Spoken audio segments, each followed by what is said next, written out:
제가 왜 고난을 감히 선물이라고 이야기했냐면, 여러분, 기독교 작가 중에 필립 얀시라고 하는 분이 있습니다. 그 나병 환자촌을 방문했던 필립 얀시의 눈에 충격적인 장면 하나가 들어옵니다. 나 환자 한 명이 신발을 신는데 신발끈을 묶는데 가만 보다 보니 그만 묶어도 될 것 같은데 끝까지 묶고 있는데 그 발이 잘려나갈 정도로 묶고 있더랍니다. 왜냐하면 나 환자는 고통을 못 느끼기 때문에.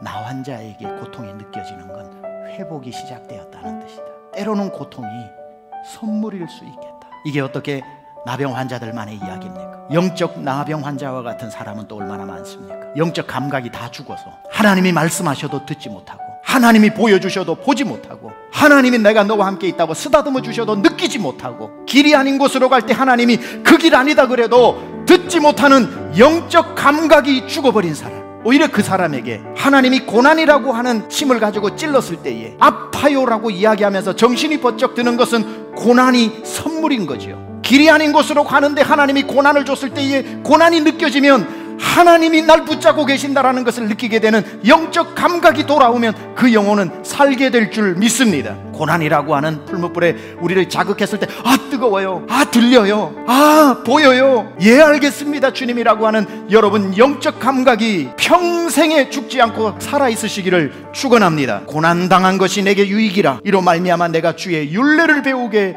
되었나이다. 이 사람은 고난의 한가운데서는 못 느껴요. 왜 고난인가 왜 고난인가 했는데 고난을 지나고 난 뒤에 회고하는 거죠. 아하, 돌아보니 고난당한 것이 내게 유익이었다. 고난당하지 않았다면 나는 하나님의 율법을 떠났을 텐데 고난 가운데 하나님의 율법을 더욱더 기억하게 되었다. 여러분, 고난이 여러분에게 올 때에 왜 왔냐 하고 생각하지만 지나고 보면 고난이 여러분을 살려주었을 수도 있다는 사실입니다. 기독교는 고난을 피하는 법을 가르쳐주는 종교가 아니라 고난을 이기는 법을 가르쳐주는 종교인 것입니다. 성경 어디를 보세요. 고난을 피하는 법을 설명하지 않아요. 고난을 피하다가 잘 피하다가 언제 한번 고난을 맞으면 우리는 그 고난에 쓰러지겠지만, 고난을 피하는 법이 아니라 어떤 고난이 와도 고난을 이기는 법을 배운 사람은 고난에 넘어지지 않을 줄 믿습니다. 담대하라, 내가 세상을 이기었노라. 우리에게 무엇을? 승리를 주시는 하나님께 감사하노라. 우리가 어떻게? 넉넉히 이기느니라. 사랑하는 여러분, 이제 기억하십시오. 시속 800km의 태풍이 여러분에게 와도 태풍 피해가는 사람이 아니라 하나님은 우리에게 태풍 속으로 걸어 들어가는 사람. 처음에는 우리가 잎새에 이는 바람에도 넘어지는 신앙이었다면 하나님은 우리를 온전하여 구비하여 조금도 부족함이 없이 만들어서 태풍아 오너라, 내가 태풍 시속 800km 초강풍이 불어와도 태풍 속을 걷는 사람으로 하나님 만드시다가 그 태풍을 걷고 이기고 나가면 나중에 놀라운 일이 하나 벌어지는데, 태풍의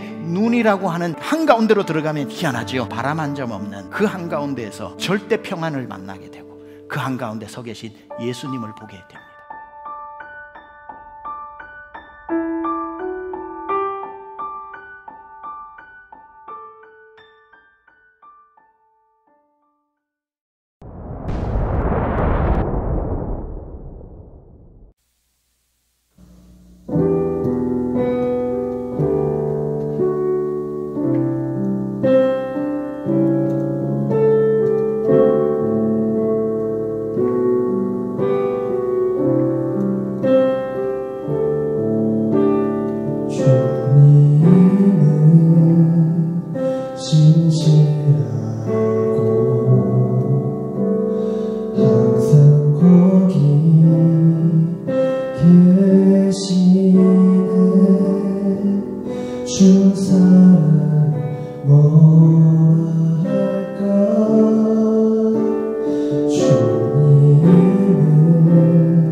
주 사랑이 파도보다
자, 고동초 예배에 오신 여러분들을 예수님의 이름으로 진심으로 축복하고 환영합니다. 오늘 예배를 통해서 하나님께서 우리에게 두신 그 뜻이 무엇인지 발견하고 또 하나님을 기쁘시게 하는 우리 고동초로 더 거듭날 수 있기를 소망합니다. 우리 사도신경을 고백하면서 하나님께 우리의 신앙을 올려드리도록 하겠습니다. 전능하사 천지를 만드신 하나님 아버지를 내가 믿사오며 그 외아들 우리 주 예수 그리스도를 믿사오니 이는 성령으로 잉태하사 동정녀 마리아에게 나시고 본디오 빌라도에게 고난을 받으사 십자가에 못 박혀 죽으시고 장사한 지 사흘 만에 죽은 자 가운데서 다시 살아나시며 하늘에 오르사 전능하신 하나님 우편에 앉아 계시다가 저리로서 산자와 죽은 자를 심판하러 오시리라. 성령을 믿사오며 거룩한 공회와 성도가 서로 교통하는 것과 죄를 사하여 주시는 것과 몸이 다시 사는 것과 영원히 사는 것을 믿사옵나이다. 아멘. 자, 광고 시간입니다. 여러분, 오늘은 우리 선교축제의 마지막인 전교인 선교 헌신 주일입니다. 우리 교회가 이 선교축제를 지난 18년 동안 우리가 쭉 이어왔습니다. 지난 성경집회 때에도 담임 목사님께서 말씀하셨듯이 정말 우리 교회가 이 침례교단 중에서 가장 선교를 많이 하는 그런 교회가 되었습니다. 그래서 우리가 이 선교 축제를 통해서 수많은 선교사님들의 그 선교 사역의 그 생생한 현장의 이야기를 또 듣고 또 그분들의 기도 제목을 우리가 함께 기도하고 또 그분들에게 우리가 가진 것을 나누어 드리는 그런 일, 보내는 선교사의 역할을 우리가 꾸준히 잘 감당을 하게 되었습니다. 우리 차세대 교역국에서도 매년 위문품을 보냈죠. 봉지과자를 보내거나 라면을 보내거나 등등 이렇게 작은 것이지만 우리가 매년 선교사님들을 위하여 성탄 위문품을 보냈습니다. 이 작은 것인데 이것을 받는 선교사님들은 굉장히 큰 기쁨과 위로를 받았다고 합니다. 그래서 올해도 우리가 이 선교 위문품을 준비하고 보내려고 하고 있습니다. 그래서 여러분들 꼭 봉지 과자를 교회에 제출해 주시기를 바라고 또 교회에 올 상황이 되지 못하는 분들은 우리가 지난주부터 광고하였던 선교 위문 헌금을 꼭 드렸으면 좋겠습니다. 단돈 5,000원, 10,000원 우리가 가지고 있는 작은 것으로 이 선교사님들을 위하여 내놓을 때에 하나님께서 그것을 기쁘게 받으시고 또 기쁘게 사용하실 줄을 믿습니다. 꼭 선교에 동참하는 우리 고등초 됐으면 좋겠습니다. 자, 이 시간 하나님의 말씀을 보도록 하겠습니다. 하나님께서 우리에게 허락하신 그 귀한 말씀은 고린도전서 3장 6절과 7절의 말씀입니다. 고린도전서 3장 6절과 7절의 말씀 우리 함께 읽도록 하겠습니다. 나는 심었고 아볼로는 물을 주었으되 오직 하나님께서 자라나게 하셨나니 그런즉 심는 이나 물 주는 이는 아무것도 아니로되 오직 자라게 하시는 이는 하나님뿐이니라. 아멘. 자, 여러분 오늘 고린도전서 3장 6절과 7절의 말씀을 가지고 우리 고동처가 어떻게 이 선교 기간 가운데 또 특히 오늘 전교인 선교 헌신 주일 가운데 우리가 어떻게 선교에 헌신하고 이 선교와 전도의 사명을 감당해야 하는지 그 이야기를 우리 함께 말씀을 통해서 나눴으면 좋겠습니다. 그리고 또 이 말씀을 듣고 또 우리의 삶이 더 주님 앞에 헌신되어서 우리의 삶 가운데에 선교와 전도를 향한 그 도전으로 가득 찰 수 있기를 소망을 합니다. 오늘 본문이 기록된 이 고린도 전서는요, 이 고린도 교회를 향해서 바울이 편지를 쓴 것입니다. 근데 이 고린도 교회는요, 정말 문제가 많은 교회였어요. 그래서 어떻게 이렇게 문제가 많은 교회가 있을 수가 있냐라고 많은 사람들이 얘기하곤 합니다. 그래서 바울은요, 이 고린도 교회에다가 편지를 써서 보내면서 그들이 가진 문제를 깨닫게 하고 또 그 문제를 해결할 수 있는 방안들을 알려주기도 하고 또 그 고린도 교회가 어떻게 하면 이 문제들을 딛고 다시 복음 앞에 예수님 앞에 하나님 앞에 설 수 있을지 그 방향을 알려주도록 그래서 고린도 교회가 건강하게 이끄는 역할을 이 바울이 감당을 했습니다. 바로 편지를 쓰면서요. 그 편지를 썼던 것 중에 첫 번째 우리가 보고 있는 것이 바로 고린도 전서인 것이죠. 여러분, 교회는 뭐라고 배웠습니까? 교회가 뭐죠? 교회는요, 하나님께 부름받은 사람들의 모임입니다. 하나님께 부름받은 사람들의 모임. 그러니까 하나님께 부름받아서 하나님께 선택이 되어져서 예수님을 믿은 사람들의 모임이 교회라는 거예요. 그래서 이 교회가 가장 주의해야 할 것이 두 가지가 있는데 첫 번째는 하나님께서 부르신 것이 아닌 다른 부르심을 쫓아가는 것을 주의해야 합니다. 조심해야죠. 이단과 사이비 가르침에 빠지는 것을 주의해야 되는 겁니다. 두 번째는 뭐냐? 그 주님께서 하나님께서 부르신 그 사람들의 모임, 이 모임을 나눠서 모임이 갈라지게 해서 서로 다투는 것이 그것이 주의해야 할 것이라는 겁니다. 오늘 본문은요. 오늘 본문 이 고린도전서 3장은 바로 이 두 번째 주의해야 할 것. 교회가 서로 나뉘어서 분쟁하고 싸우는 것에 대한 그런 경고와 그것에 대한 해결책을 가리키는 그 말씀입니다. 3절 보니까요. 바울은 고린도 교회 성도들 사이에 시기와 분쟁이 있다고 했습니다. 먼저 한번 3절을 보도록 하겠습니다. 3절과 4절입니다. 너희는 아직도 육신에 속한 자로다. 너희 가운데 시기와 분쟁이 있으니 어찌 육신에 속하여 사람을 따라 행함이 아니리요. 어떤 이는 말하되 나는 바울에게라 하고 다른 이는 나는 아볼로에게라 하니 너희가 육의 사람이 아니리요. 무슨 일이 있었냐? 고린도 교회의 어떤 사람들은요. 바울이 고린도 교회를 세웠기 때문에 바울을 좀 더 존경하는 바울 편인 자기들이 교회를 이끌어야 된다라고 주장을 했습니다. 근데 반대편 사람들은 지금 바울은 선교 여행을 떠났고 지금 이 고린도 교회를 지도하고 있는 분은 아볼로 목사님이기 때문에 이 아볼로 목사님의 편인 자기들이 교회를 이끌어야 한다고 막 주장하면서 서로 싸웠습니다.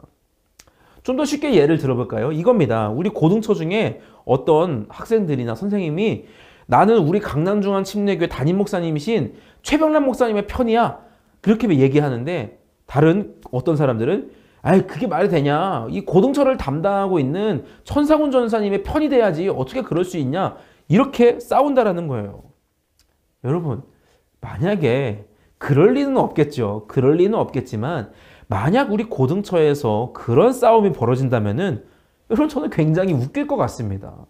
그냥 그게 재밌어서 웃긴다기보다 되게 어이가 없어가지고 야 이런 걸로도 싸우나? 그런 생각에 웃을 것 같아요. 그래서 싸움을 말리긴 말리겠지만 너무 그 상황이 어이가 없기도 하고 참 황당하기도 해서 굉장히 많이 웃을지도 모르겠습니다. 그러니까 이 바울도 고린도 교회 성도들을 보고서 야 너희가 애냐 그런 거 갖고 싸우게 이렇게 꾸짖었는데 그게 바로 1절이에요. 1절 3장 1절 형제들아 내가 신령한 자들을 대함과 같이 너희에게 말할 수 없어서 육신에 속한 자 곧 그리스도 안에서 어린아이들을 대함과 같이 하노라.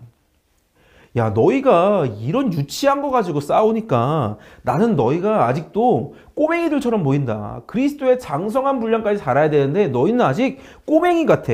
너희는 예수님 안 믿는 그런 육신적인 사람 같아. 이렇게 바울이 얘기를 하고 있는 거죠. 그러면서 이 5절을 통해서 이 바울은요. 바울이나 아볼로나 하나님께서 이 교회를 위해 세워주신 일꾼일 뿐이다라는 것을 새롭게 가르쳐 줍니다. 그렇기 때문에 누가 더 높냐, 누가 더 낫냐, 누구를 따라야 되느냐 그런 게 따질 것이 아니라는 거죠. 5절을 한번 볼까요? 그런즉 아볼로는 무엇이며 바울은 무엇이냐? 그들은 주께서 각각 주신 대로 너희로 하여금 믿게 한 사역자들이니라. 아멘. 성도에게는요. 교회로서 하나가 돼가지고 오직 예수님을 사랑하고 하나님을 기쁘시게 하는 그런 모임이 되어야 됩니다. 그래서 바울은 이 고린도 교회 성도들에게 너희가 할 것은 지금 싸울 것이 아니라 하나가 되어서 오직 하나님께 하나님의 기쁨이 되드리기를 더 힘써야 된다라고 가르쳐주고 있는 거예요. 이렇게 참 바울은 고린도 교회 안에 생긴 문제들을 해결하기 위해서 참 고생을 많이 했습니다. 저는 이 본문의 이런 배경 중에 저는 오늘 여러분과 함께 이 고린도전서 3장 6절과 7절의 말씀을 가지고 선교와 전도에 대한 이야기를 하려고 합니다. 우리가 선교하며 전도하는 것, 그것은 마치 농부가 그 씨앗과 종자를 땅에다가 심는 것과 같습니다. 그러면 이것이 때에 따라 자랄 텐데 그냥 놔둬서는 그것이 잘 자라지 않아요. 이 벼를 땅에다가 심고 또 모종을 땅에다가 심고 관리하지 않으면 그것은 잘 자라지 못하고 금방 죽어버리게 됩니다. 그런데 오늘 말씀에 그 씨앗, 심겨진 씨앗을 자라게 하는 분이 따로 있다고 합니다. 6절을 볼까요? 6절. 나는 심었고 아볼로는 물을 주었으되 오직 하나님께서 자라나게 하셨나니. 아멘. 누가 자라게 하나요? 하나님께서 자라나게 한다는 겁니다. 이 6절과 7절의 핵심은 뭐냐? 하나님께서 우리의 믿음을 자라도록 돌보신다라는 거예요. 하나님께서 사람들의 믿음의 성장을 주관하시고 복음을 처음 접하는 순간부터 예수님을 완전히 닮아가는 그 제자로까지 성장할 때까지 그 모든 삶의 순간순간들을 하나님께서 돌보시고 지키시고 인도하신다라는 것이죠. 그런데 우리는 이 선교와 전도, 이것을 우리 힘으로 해야 되는 것이라고 생각을 합니다. 또한 믿음의 성장도 내 힘으로 해야 된다고 생각을 합니다. 더 나아가서 전도한 사람을 내가 그 사람을 끝까지 책임져야 한다라는 그런 부담감과 생각 때문에 전도를 잘 하지 않기도 합니다. 또는 이 상황이 주어져야만 내 신앙을 잘 내가 키울 수 있다라고 그렇게 생각을 하곤 합니다. 그러다 보니까 처음 전도와 선교를 할 때에 그 사람을 책임져야 한다는 부담감에 몇 번 하다가 어려움이 닥치면 아유 더 이상 못해, 나는 전도와 선교 체질이 아니야 하면서 그만둬 버리는 일이 생기는 것이고, 믿음 생활을 잘 하려고 꾸려나가다가 어려운 시험들을 만나면 아이고 나는 내 믿음은 여기까지인가 봐 라고 그냥 예수님만 잘 믿자 하고 그냥 멈춰버린다라는 것이죠. 저는 오늘 이 중에 이 복음을 전하다가 전도와 선교를 하다가 이런 어려움에 봉착해서 그만둬버린 그런 이야기를, 안타까운 이야기에 대해서 좀 더 이야기를 하려고 합니다. 저는 종종 복음을 전하다가 지쳐있는 사람들을 만나곤 합니다. 자기는 정말 진심과 열심을 가지고 복음을 전했는데 그 복음을 들은 사람들이 끝까지 버티면서 완강하게 그 복음을 거부하고 예수님을 거절하는 그런 것 때문에 상처를 받은 사람들이에요. 특히 이제 자기 가족을 전도하려는 사람들 중에 이런 분들이 굉장히 많습니다. 이 가족이 지옥 가는 것을 어떻게 볼 수가 있겠어요. 그렇기 때문에 정말 열심을 다해서 진심을 다해서 그 부모님을 사랑하고 형제를 사랑하는 그 마음에 그렇게 긴 시간 동안 눈물로 기도하고 호소하면서 복음을 전했는데 그래도 가족이 마음을 돌이키지 않고 하나님께로 오지 않고 끝까지 복음을 배척하는 그 모습, 변하지 않는 모습에 너무 지쳐서 너무 힘들어서 괴로워하시는 분들이 우리 주변에 참 정말 많고 제가 그런 분들 참 많이 만났습니다. 마찬가지로 전도와 선교를 위해서 참 많은 애를 썼고 에너지를 쏟고 물질을 투자했는데 그 전도와 선교의 열매를 보지 못하면 참 그 사람의 심정은 너무나 힘들 것 같습니다. 지난 2017년 겨울에 저는 이 신학교를 다니던 중이었는데 그때 이 후배들과 필리핀으로 태권도 선교 시범을 떠난 적이 있었습니다. 그 팀은 이제 교회에서 만들어진 팀이 아니라 이 동아리로 만들어진 팀이었기 때문에 모든 선교의 그 비용들을 우리 학생들이 다 감당을 했어요. 그래서 어떤 사람들은 알바를 하고 어떤 사람들은 생활비를 아끼고 또 어떤 사람들은 그것도 못해가지고 겨우 비행기 티켓만 준비하고 하면서 선교를 또 준비했습니다. 그런데 우리가 그 비용만 준비한다고 해서 선교가 되는 게 아니었어요. 우리는 태권도 선교 시범단이었기 때문에 그렇기 때문에 우리는 그 선교 태권도 공연을 하기 위해서 시범 공연하기 위해서 틈틈이 모여서 연습도 해야 됐었고 합숙도 해야 됐었고 또 전도할 때 쓸 그런 물건들까지 우리가 다 준비를 했었습니다. 이런 과정들이 쉽지는 않았는데 그래도 우리가 선교를 한다라는 그 사명감에 참 열심히 준비를 했었습니다. 마침내 필리핀에 도착했는데 선교가 처음부터 쉽지 않았어요. 왜냐면 우리가 1월달 겨울에 갔는데 거기는 날씨가 여름인 거예요. 날씨가 온도가 확 바뀌니까 그것에 적응하는 게 너무 힘들었고 또 한 번 할 때마다 1시간 반씩 하는 그 공연을 하루에 3번 하고 나면은 정말 탈진하곤 했습니다. 너무 힘들었습니다. 그런데 그래도 우리가 이 선교는 원래 힘든 거다라고 하면서 서로를 잘 다독이면서 일주일간의 선교를 잘 마치고 귀국을 했었어요. 그런데 선교를 잘 갔다 와서 몇 개월이 지났을 때쯤에 우리 선교팀은 마음에 좀 회의가 들었습니다. 마음에 낙심을 하고 고민에 빠졌어요. 뭐냐? 우리가 그렇게 열심히 노력을 하고 또 우리가 그렇게 700만 원이 넘는 그런 재정을 준비해서 선교를 갔다 왔는데 그 선교의 열매가 보이질 않는 거예요. 보통 이렇게 선교를 갔다 오면은 그 지역에 복음이 어떻게 전해졌다, 그 지역에 우리가 전도했던 교회에 누가 새롭게 나오게 됐고 어떤 복음의 역사들이 나타났고 이런 소식이 전해질 법도 한데 우리 팀에게는 그런 소식이 전혀 전해지지가 않았습니다. 그렇기 때문에 우리는 야, 우리의 선교가 실패한 것 같다. 우리가 잘못했나 보다라는 이런 걱정과 고민에 빠져 있었을 때였어요. 그래서 우리 스스로에게 굉장히 실망을 했던 때가 2017년 그 한 해였습니다. 그런데 1년이 지날 때쯤이었어요. 1년이 지날 때쯤에 굉장히 놀라운 소식이 들렸습니다.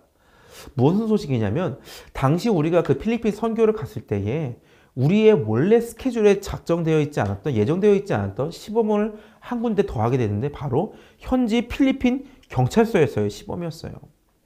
한국의 태권도 팀이 필리핀에 와서 태권도 시범을 한다고 하니까 현지 방송국에서 취재도 오고 이 필리핀에서 한인회 회장님도 보러 오시는 등 굉장히 일이 많이 커졌었는데 그때 했던 그 시범 거기에서 선교의 열매가 자라나고 있었다라는 거예요. 당시에 필리핀 분위기가 어땠었냐면은 이 그 경찰서에 우리가 시범을 했던 그 경찰서에 부패한 경찰이 있었고 이 경찰이 한인을 불법 체포를 해다가 때려서 죽인 일이 있었어요. 그런데 그 시체를 숨기고 화장을 해버리고 그 가족들에게는 아직 살아있으니 돈을 내놔라 하고서는 돈을 갈취했던 사건이 있었습니다. 이 사건으로 필리핀 경찰들과 한인들 사이의 관계가 굉장히 악화가 됐었어요. 이때에 이 사건을 해결하라고 새로 부임 명령을 받고 온 새로운 경찰서장이 있었는데 이분이 주변의 한인들에게 인사를 하러 다니다가 어떤 한인교회에 들어갔습니다. 인사를 하려고. 그런데 한인교회에 들어갔더니 그 한인교회 벽에 우리 태권도 시범단이 온다라는 포스터가 붙어 있었던 거예요.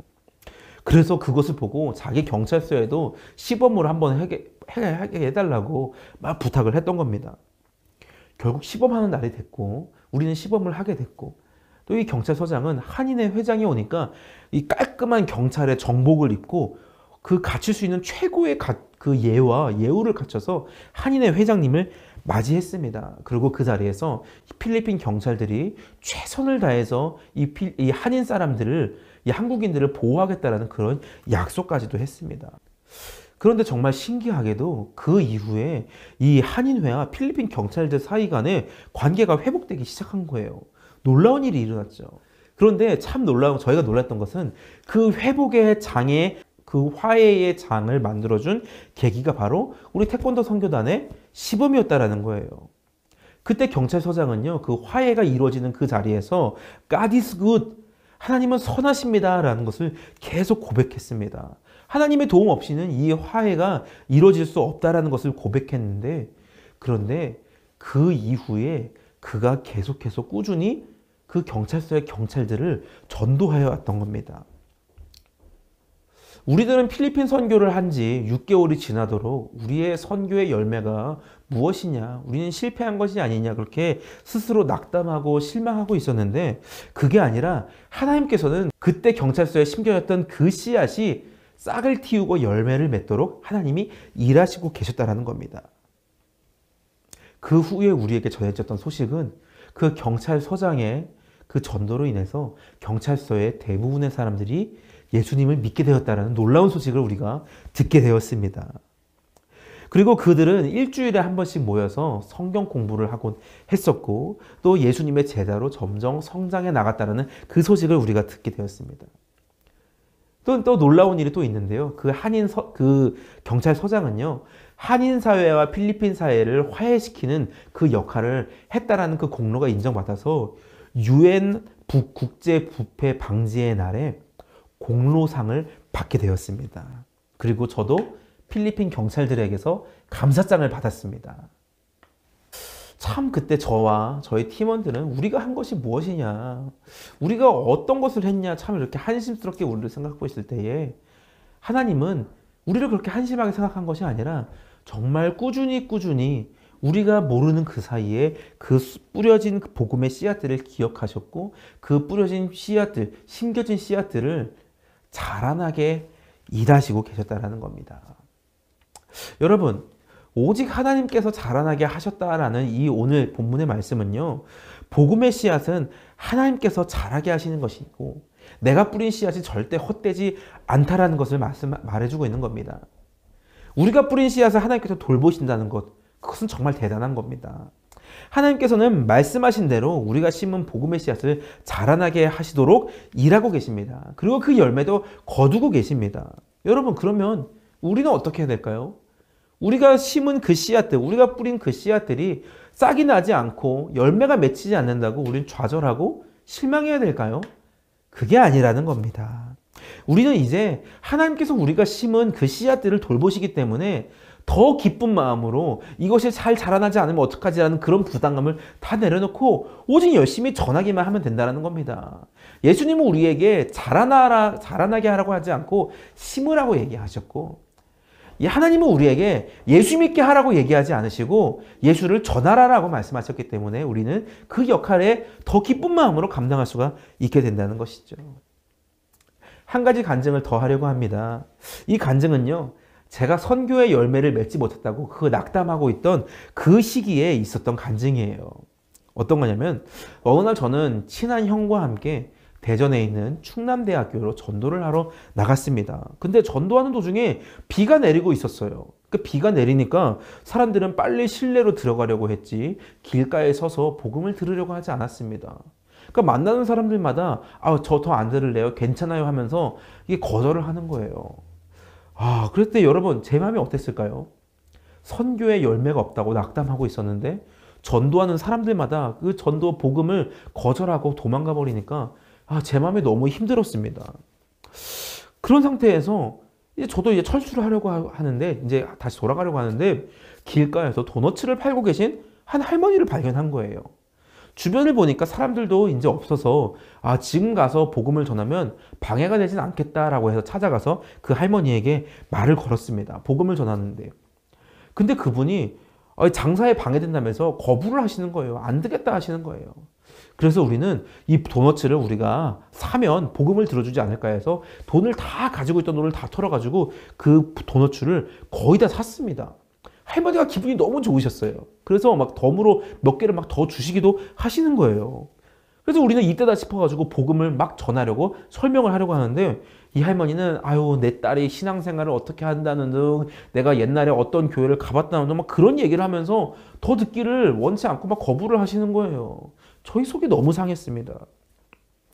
저는 그때 우리말을 계속 듣지 않으려고 하는 그 할머니에게 너무나 아쉬운 마음에 한마디를 던졌습니다. 할머니, 오늘 할머니 돌아가시면 천국 갈 자신이 있으세요?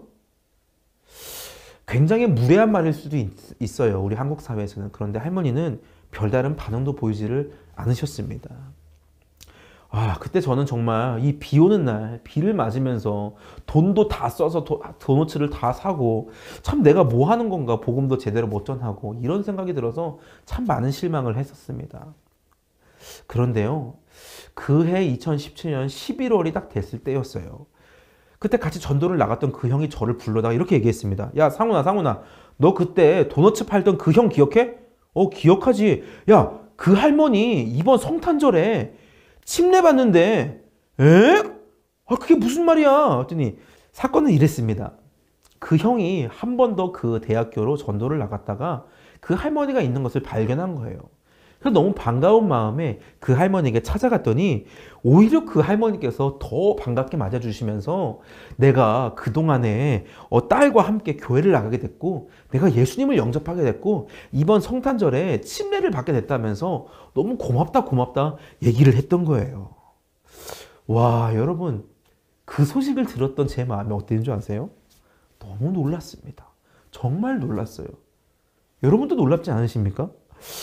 하나님께서는 그 할머니의 영 가운데 심겨졌던 그 복음의 씨앗이 싹을 틔우고 자라나도록 일하시고 계셨다라는 거예요. 딱 한 번, 그것도 마지막에 너무 마음이 상해서 할머니께 던졌던 한마디. 할머니, 오늘 돌아가시면 할머니 천국 갈 자신 있으세요? 이 한마디가 할머니의 마음에 심겼던 거죠. 그리고 하나님께서는 그 할머니 마음에 심겨진 복음을 자라나게 하셔서 예수님의 제자가 될 수 있도록, 예수님을 따르는 사람이 될 수 있도록 그렇게 일하고 계셨다는 겁니다. 고등처 여러분, 지금 제가 여러분에게 들려드렸던 이 두 가지 간증은요, 제가 전도사기 때문에 가지고 있는 그런 간증이 아니에요. 이 간증은요, 복음을 전하고 선교와 전도에 힘쓰는 사람 누구라면은 누구나 가지고 있는 간증이고 누구나 반드시 가지게 될 그런 흔한 간증입니다. 간증이라고 할 수도 없어요. 너무나 당연하게 일어나는 일이기 때문에 그렇습니다. 우리가 복음의 씨앗을 뿌리면, 우리가 뿌려진 그 씨앗이 사람들의 마음에 심기면 하나님께서는 그 씨앗이 자랄 수 있도록 일하신다는 겁니다. 그 복음이 열매를 맺을 수 있도록 하나님이 일하신다는 겁니다. 그 복음으로 새로운 예수님의 제자를 만들어 가신다는 겁니다. 여러분, 오늘 전교인 선교 헌신주일이잖아요. 그러면 우리 고등처가 이 선교를 위해서 헌신할 수 있는 일이 무엇일까요? 언뜻 잘 생각나지 않는다면 여러분, 과자 한 봉지로 선교사님들에게 위문 선물을 보내는 건 어떨까요? 또는 5,000원 또는 10,000원의 이 작은 돈으로 선교사님께 성금을 보낸다는 것은 어떨까요? 작은 과자 봉지 하나, 남들이 볼 때는 아무것도 아닌 거지만 우리는 이것을 통해서 선교사님들에게 위로를 하고 선교사님들에게 큰 기쁨과 힘을 주고 우리가 선교에 헌신할 수 있는 것입니다. 작은 과자 봉지 하나, 5,000원, 10,000원, 이 작은 것이지만 우리가 그것이 바로 우리가 선교지에 뿌리는 씨앗이고 우리가 선교지에다가 심는 예수님의 씨앗이라는 거죠. 우리가 씨앗을 심으면 여러분, 하나님께서 자라게 하십니다. 씨앗이 뿌리를 내리고 싹을 틔우고 성장하여 열매 맺는 모든 과정을 하나님께서 주관하시고 다스리고 인도하실 것입니다. 고등처 여러분, 선교 헌신 주일을 맞아서 저는 여러분에게 선교에 헌신하기를, 선교에 동참하기를 권면합니다. 여러분들이 선교에 헌신하셨으면 좋겠어요.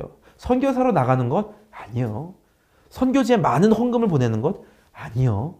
과자 한 봉지 또는 5,000원, 10,000원의 선교 위문 헌금, 이것을 통해서 여러분이 선교에 헌신하는 그런 날이 됐으면 좋겠습니다. 그래서 여러분이 그 심은 그 씨앗, 여러분이 선교지에 보낸 그 작은 씨앗, 그것이 엄청난 열매가 되어서 돌아올 것을 기대하는 거예요. 그것이 왜 이루어지겠습니까? 오늘 본문 말씀에 하나님께서 약속하셨잖아요. 하나님께서 자라게 하시느니라. 여러분, 그날을 믿음으로 바라보면서 하나님께서 자라게 하시도록, 자라나도록 일하실 것을 기대하면서 우리가 한마음으로 선교에 동참했으면 좋겠습니다. 선교에 헌신하는 여러분, 우리 믿음의 비전 고등처가 됐으면 좋겠습니다. 그러기를 예수님의 이름으로 소망합니다. 기도하도록 하겠습니다. 사랑과 은혜가 풍성하신 하나님 아버지, 오늘 우리에게 우리가 뿌린 그 믿음의 씨앗, 복음의 씨앗이 하나님께서 자라나게 하신다라는 그 귀한 말씀을 들었습니다. 하나님, 우리가 우리 힘으로 자라나게 하는 것인 줄 생각했는데 그것이 아니라 우리는 단지 심을 뿐이고 우리가 심은 것을 하나님께서 자라나게 하신다라는 것을 배웠습니다. 하나님, 오늘은 전교인 선교 헌신 주일입니다. 우리의 과자 한 봉지, 우리의 5,000원, 10,000원, 이 적은 것이, 이 작은 것이 선교사님들에게 큰 힘이 되고 도움이 되고 또 선교지에 심기우는 작은 한 알의 미랄과 같은 씨앗이 될 수 있도록 하여 주시옵소서. 그리고 그것이 하나님께서 자라나게 하셔서 많은 선교의 열매들을 볼 수 있도록 도와주시고 함께하여 주시옵소서. 우리의 마음을 감동시키시고 우리를 통하여 주님 일하여 주시옵시고 우리가 심은 것으로 하나님 자라나도록 일하여 주시옵소서. 우리를 사용하실 주님을 찬양하며 감사를 드립니다. 예수님의 이름으로 기도드립니다. 아멘. 자, 여러분, 꼭 선교에 동참하는 여러분 됐으면 좋겠습니다. 자, 그럼 우리 주기도문으로 예배를 마치도록 하겠습니다. 너희는 이렇게 기도하라. 하늘에 계신 우리 아버지여, 이름이 거룩히 여김을 받으시오며 나라가 임하옵시며 뜻이 하늘에서 이루어진 것 같이 땅에서도 이루어지이다. 오늘날 우리에게 일용할 양식을 주옵시고 우리가 우리에게 죄 지은 자를 사하여 준 것 같이 우리 죄를 사하여 주옵시고 우리를 시험에 들게 하지 마옵시고 다만 악에서 구하옵소서. 대개 나라와 권세와 영광이 아버지께 영원히 있사옵나이다. 아멘.